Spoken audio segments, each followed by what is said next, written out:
മൂന്ന് പെൺകുട്ടികൾ ഒരാൾക്കുണ്ടെങ്കിൽ ആ മക്കളെ ക്ഷമയോടുകൂടെ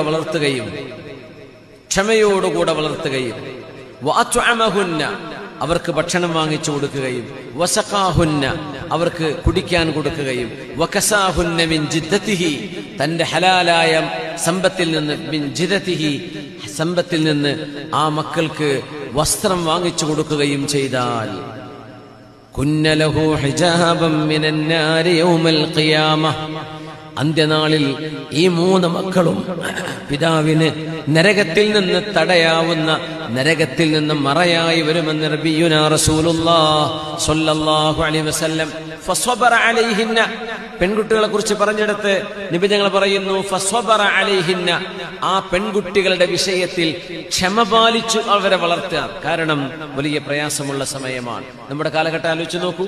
മുമ്പും അങ്ങനെയാണ്, ഇപ്പോഴും അങ്ങനെയാണ്. മുമ്പുള്ള പോലെയുള്ള പേടിയല്ല ഇന്നത്തേത് ദാരിദ്ര്യത്തിന്റെ പേടിയല്ല. നമ്മുടെ പേടി നമ്മുടെ മക്കൾ വഴിപിഴച്ചു പോകുമോ എന്ന പേടിയാണ്. പെൺകുട്ടികളെ വളർത്തുന്നത് വലിയ പ്രയാസമുള്ള സമയമാണിപ്പോ. പെൺമക്കൾ അവരാലോചിക്കണം അവരുടെ ഉമ്മമാരുടെയും ഉപ്പമാരുടെയും കൽബുകളിലെ ടെൻഷൻ എത്രയാണ് എന്ന്. അതുകൊണ്ട് മൂന്ന് പെൺമക്കളുള്ള ആളുകൾ സ്വർഗത്തിലേക്ക് പോകാനുള്ള താക്കോല് കയ്യിൽ കിട്ടി എന്ന് മനസ്സിലാക്കിക്കോളൂ. ആ മക്കളെ വളർത്തിയാൽ കൂലിയാണ്. നരകത്തിൽ നിന്ന് മറയാണെന്ന് നബിയുനാ റസൂൽ